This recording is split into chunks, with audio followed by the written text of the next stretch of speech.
Doc. Thank you, sir. Yeah, good looking out, good looking out. He said, I like the songs Lovers more than Turn Off the Lights. Lovers next to Turn Off the Lights was your biggest hit, probably, you said, right? Lovers was our breakout hit, tell you the truth. That's the one that gave us our reputation. And we was trying to be more dance floor shit, and we ended up being more slow song shit. So, you can't get mad at you can't pick your level of success. And when people start liking a certain thing, you got to give them what they want. And that's what we did.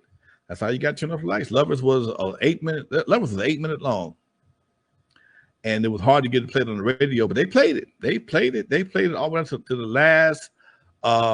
last metric, to the last beat. But you never. I don't hear it anymore on the radio. I don't hear it anymore. Turn Off the Lights just kind of made people forget about it. And that's funny, man. How one record can totally all but cancel out nothing. And Turn Off the Lights was a big radio hit, man. I mean, Lovers was a big radio hit for us, dude. Big radio hit. And it just, I don't hear it. I don't hear it in anything anywhere. Damn. Brad 7, how does this make you feel, Lonzo? He says, yep, my grandma used to play that song all the time. Wow. That's funny. That's funny. Man, I can't get mad at nobody. I mean, shit. You figure based on how old I am, I'm quite sure your grandmama did. Shit. Grandma, that was one of them lowrider songs, man. That song has been on all kind of lowrider soundtracks, more than Turn Off the Lights. So yeah, I can see that. Yeah, man. Good stuff. I'm seeing a lot of good comments. Keep them coming. Let's see. Let's go with this question, Lonzo. Can you repeat that Lonzo story about a dude called Head and Shoulders? That's my boy Jay. Rest his soul, man. Jay and I, Jay lived in the Ujima village, and he was always a well-dressed dude. And he messed around there, went to jail, and got valley fever. That's what it was, valley fever. And now I got a couple of stories about Head and Shoulders. We talking about the one with the stolen car, or just in general? Because he and I had a pretty rich history together. But his head, his neck was fused to his shoulder. And that was his nickname, Head and Shoulders. The kids called him Head and Shoulders. We were so cold back then, but we were friends, and if that was my best friend, I'd call him Head and Shoulders too. It was just nowadays, that's bullying. Don't say that. That's mean. But that's what we did. He responded to, what you want, man? Nigga, fuck you, your mama. Your mama got Head and Shoulders. Yeah, he knew it. That was his nickname. That was his nickname. His real name was Jay Pollard. Good dude. But he liked robbing banks. That was his thing. He was steal shit. He's the one. They're gonna find him in the lineup, dog. Yeah, the guy with the neck connected. Actually, truthfully, he went to jail for robbing banks, and then he got the valley fever while he was in jail. So when he came out, he had the thing. But yeah, man, he was the one that when we first connected, I caught him stealing my boy's car. He was at the club, and he was stealing my boy's '64 Chevy. And my boy came out. He came to, hey, Lonzo, check out my ride, man. What ride is it? What you got, man? I got me a '64, bro. Where's it at? Out in the parking lot. So we go to the back window of the club, and he trying to point the car out to me. I said, which one is it, man? Oh, man, it's the one with the hood up. Oh, shit. So I run out behind him. He run outside to try and jam homeboy up about stealing this car. And as soon as he said, man, what you doing? Homeboy turned around and gave him a 2-piece. Plop, plop. And he goes, oh, shit.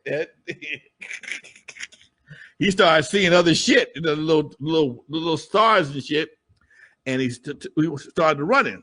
Well, I wasn't going, it wasn't my car, but I wasn't going for no ass whooping for nobody else's car. So I went to grab my 25 on my ankle. So I'm trying to run and hop and get this pistol off my ankle. I got a holster on my ankle. I'm running and hopping, trying to get this pistol off my ankle. He saw me trying to get my gun, so he running. This brother ran so fast and so hard that, first of all, he was probably one of the most well-dressed car thieves I've ever seen in my life. Brother had on biscuits and a full-length leather jacket. As he's running, we're in the back parking lot of the club. As we're running around the club, this thing is digging in, and Biscuits back in the day had metal taps on them. This nigga shit's kicking up sparks. Okay, his taps is kicking up sparks, and his leather jacket is damn near flying out like a cape. I'm not bullshitting. We running to the gas station because on the corner, Avalanche again, there's still a gas station there. We run to the gas station. I'm right behind him. He busts another right on the corner and runs into the club, runs into Jesse's downstairs. He runs into the club. My security guard, Hoo, the big old 6'6", big old linebacker. No, I'm sorry, guard.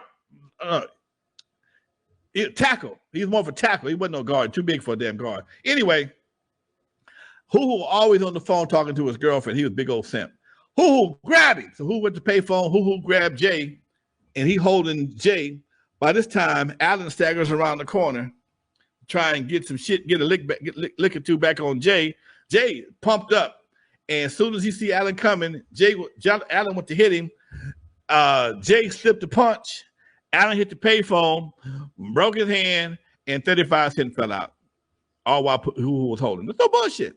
And I called the police. We held it, and Hoo held it for the police, and his ass went to jail. While he was in jail, he got picked up. He said he got out of jail for that.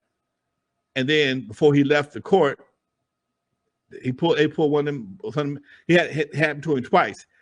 He'd already had a warrant out for him for one of the bank robberies, and when he went to jail for that, they ran his shit. And that's when they found he was a bank robber. And then while he left the state, he said he left the state and he was supposed to go home, and the feds was waiting on his ass. So he had to go do another 2 years for the feds. But when he came out, he wasn't mad at me. He was like, "Hey man, dude, I apologize. I was doing too much, blah blah blah," and we became friends. By that time, he had got the valley fever, and it was in his neck. And in order to keep his head up from bobbling around, they fused his head to his shoulders, and that's where his name came, Head and Shoulders. Damn, dude. Yeah, everyone's saying your stories are the best, man. We might end it with this one here. We got about 5 minutes left. Rad77, thanks again for the donation. He wants to know, Lonzo, how much money did Macola Records owe you when you tore the office up with that golf club? I don't know how much he owed me. I would say, man, he probably owed me about $7,500, maybe 10 grand. There was a whole pallet of records back there that was missing. And I went back, there was still some there, but it wasn't nowhere near the amount that was supposed to have been there. And I could have probably squeezed him for more money, but I've always been a businessman. 5 grand in the hand beats 75 or 2,500 in jail. So when Unknown gave his secretary the heads up, he had money waiting on me. When I came in and tore up his office and started, he just went in his drawer and just threw me a stack of money. Hey, just stop, please, be cool. So I'm sorry. Fuck you. I kept on tearing up shit for a minute, and then I wasn't mad no more when I realized it was 5 grand. So okay, cool. I'm gonna leave about it here. But I still got all my records. I got the rest of the records though. That was the main thing. I got the records and the plates. Still got them to this day. Now, I know you and Unknown have been friends for years, and you were definitely friends back then. What was his involvement in this whole story? I don't know if I even knew that he was involved. You mentioned he gave it. Yeah. Me and Unknown were the last two in Macola before when Macola was going through his shit with his new partners. We were the last ones there. Okay. So I told Unknown what had happened, and we kind of plotted the thing together. Unknown kind of primed him. I was pissed off coming to kick his ass, and I don't know what you did to Lonzo, but he is mad as fuck. He coming to kick your ass today. And Don, oh yeah, okay, Lonzo's okay. And he was, trying to blow me off. I ain't taking the blow off. No. Give me this 9-iron. I'm gonna tee off on your goddamn desk and this TV set over here and this other shit. And get off the goddamn phone too. I wasn't going. I was in disrespect mode to the highest level. I was in the highest level of disrespect mode. Fuck the phone call. Fuck your TV. Give me this 9. I'm taking your 9-iron and tearing up your shit because you done pissed me off. And when he realized I wasn't bullshit, that's when he went in his drawer and threw me at freshly stacked, because I didn't want to have to give me no check. He gave me a fresh stack of money. No bullshit. Now, a lot of you who are new to the show may recall there is a similar scene in Straight Outta Compton, where Ice Cube does exactly what Lonzo is saying. To the best of your knowledge, Lonzo, did Ice Cube really do that, or was he taking his story from Lonzo's book? No, he did it for real. He did it for real. It ain't no joke. But it might have been a play out of Lonzo's book as well. See, a lot of this shit, it's people don't. He does that laugh. Shit's about to get real. I was the crazy one back in the day. I had to be half-ass crazy, man. Everything we did, everything that happened in West Coast hip hop back in the day, I was one of the first ones to do it. And he was always being challenged, man. I've never been a thug, and I never carried myself as a gangbanger or a bad guy. And people would always try me. And when you tried me, I let you know I wasn't no punk. I didn't bully nobody, pick on nobody. If you whoop my ass, you okay.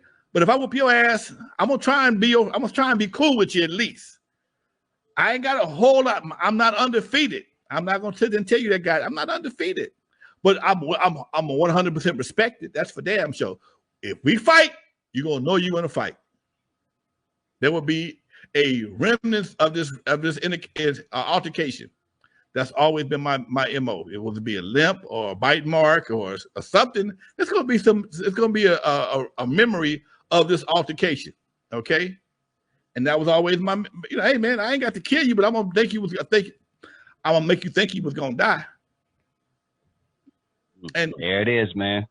And again, Doc, like I said, it was not trying to be bad because you could not dog people out and still make money with them later on. You can't do that. Not my business. I'm primarily a club owner, dude. I ain't got time to go over my shoulder. I'm not gonna stomp nobody out. If I do that, that nigga gonna be looking for me forever. Get him up off of me. Earn his respect. He got mine. I got his. He got mine. All right, it's over with. That was the early 80s, man.